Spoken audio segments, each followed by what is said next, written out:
is there a layer of we just put out good content for long enough and good stuff happens, or do we need to suss out what we want to be known for within our vertical and then try and reverse engineer that? So I believe that I think one of the biggest concerns, or I guess obstacles for salespeople, that I come across, is just helping them build this habit of sharing. For many different reasons, data is continuing to show that it comes down to being seen, being uncomfortable, or be lacking confidence on how to do this online. That's the biggest barrier for salespeople. Most sales professionals I know are very type A personalities. They are go-getters, they are hunters. Like, they're the people you want in sales. But you put them in a social selling aspect, you give them, channels to actually start broadcasting, engaging people with, and they get shy. And there's many different reasons or explanations for this. It's a lack of confidence. So skill level 1 is just learning how to share the content, identifying what the resources are, and start putting it out there. Now, you want to see yourself as a resource. Not everybody wants to be the expert in their space.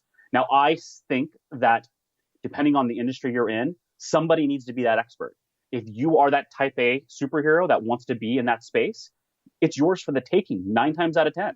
I was at a commercial real estate conference recently, and I was talking to, a few hundred commercial sales brokers, real estate brokers. And I was explaining, I was like, when I was doing research for this event, there are no thought leaders in your space. There's a lot of companies and a lot of executives who have very strong opinions about where this is going. But anyone in this room can disrupt that entire mix by being the person who has an opinion about this space.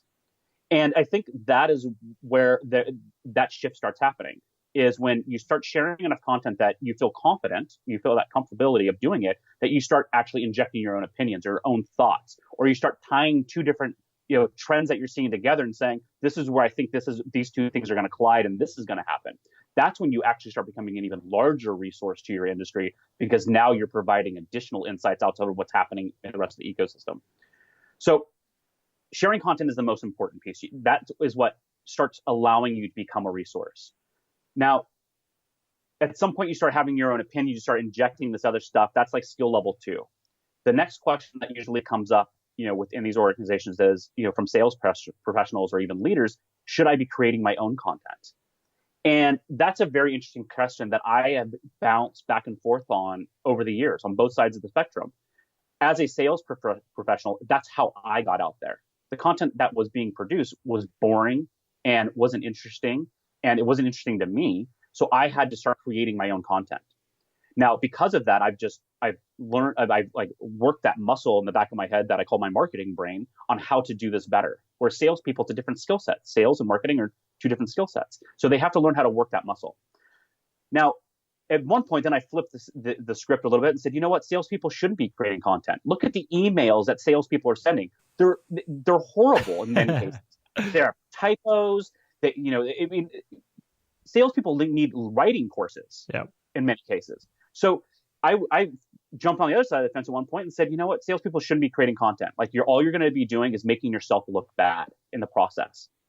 But now I've kind of found this middle ground, because over the last, I'd say 5 years, maybe even the last 3, I have been seeing so much greatness coming out of the industries from sales professionals who are learning how to do this well. And they're learning how to adapt their persona and their authentic, being into creating their own content. You're a primary example, and this is why I've been fascinated with your rise over the last few years.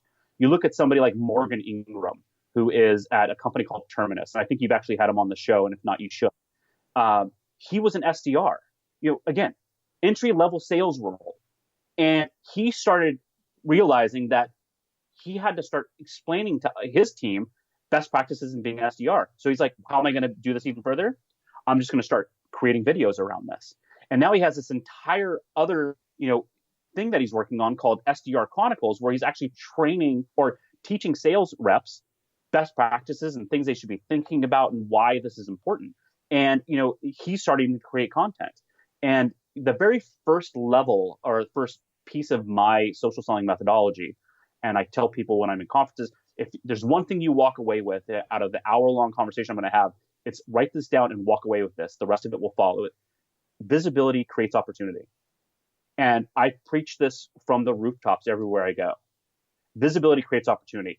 And again, if skill level one is sharing content, that's just being visible. But how do you add even more visibility? How do you build a bonfire around your professional brand or your industry or what you're doing that is so bright that everybody's coming in to watch it? And that's what somebody like Morgan Ingram is doing. It's what you're doing with the Salesman podcast, right? Like you're building that fire, you're building a bonfire, and people are now coming to see it, as opposed to you having to run to people and say, come look at what I'm doing. They're actually hearing about it and just saying, I want to go see what this guy's up to.